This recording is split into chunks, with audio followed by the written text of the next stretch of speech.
Hi అండి, అందరికీ నమస్తే. నా జీవితంలో నేను తెలుసుకున్నది ఏంటంటే, నాకు తెలిసింది చెప్పేది.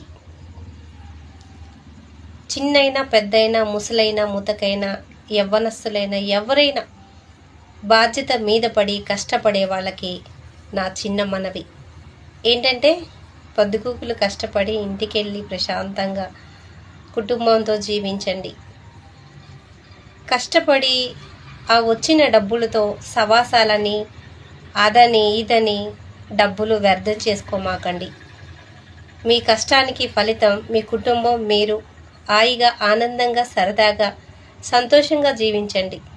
మీ కష్టం సవాసాలు పట్టి వ్యర్థం చేసుకోమాకండి. మంచి సవాసాలు ఉంటాయి, చెడు సవాసాలు ఉంటాయి. కానీ ఇప్పుడు పరిస్థితులలో చెడు సవాసాలే ఎక్కువ.